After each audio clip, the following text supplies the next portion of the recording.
Bismillahirrahmanirrahim. Assalamualaikum warahmatullahi wabarakatuh. Halo anak-anak.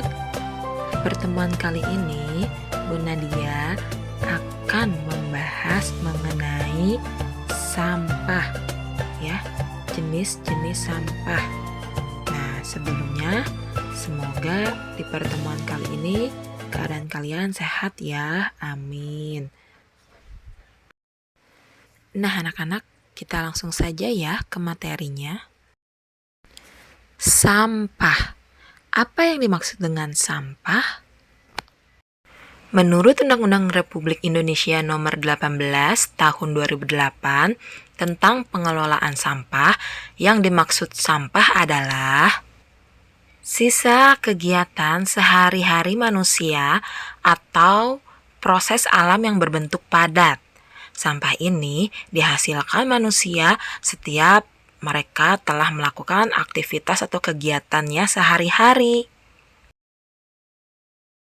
Sampah dibagi menjadi dua kelompok.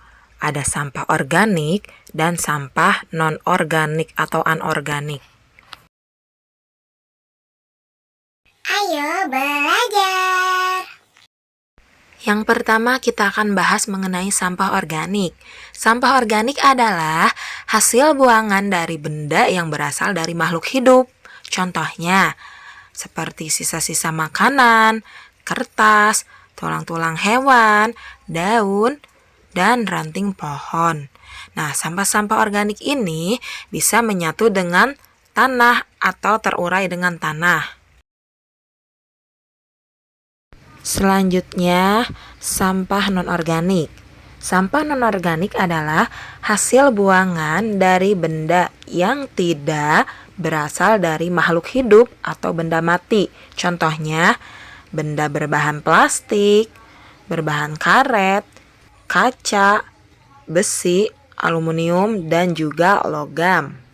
Nah, itu benda-benda atau sampah-sampah yang termasuk non-organik ya, yang bukan berasal dari makhluk hidup dan tidak dapat menyatu atau terurai dengan tanah, sehingga bisa disebut sebagai pencemaran tanah. Atau sampah-sampah non-organik ini bisa mencemari tanah, jadi tanahnya tercemar.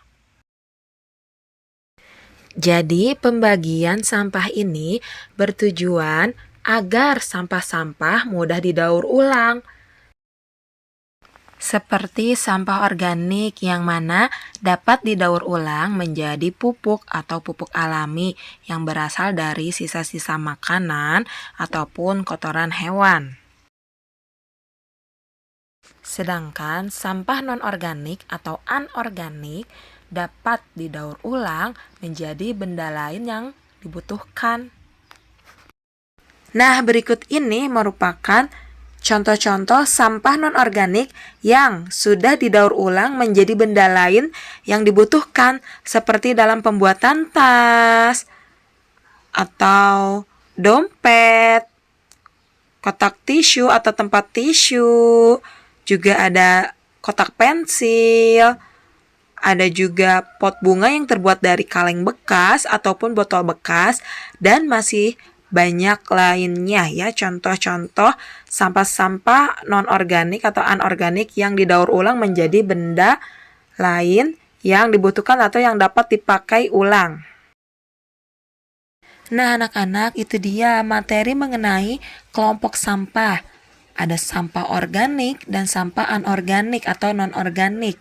Yang mana sampah organik itu adalah sampah yang berasal dari hasil buangan makhluk hidup, dan sampah non-organik ini adalah hasil buangan yang bukan atau tidak berasal dari makhluk hidup. Semoga materi ini bermanfaat dan dapat dipahami. Bu Nadia cukupkan sekian. Wassalamualaikum warahmatullahi wabarakatuh. Sampai jumpa.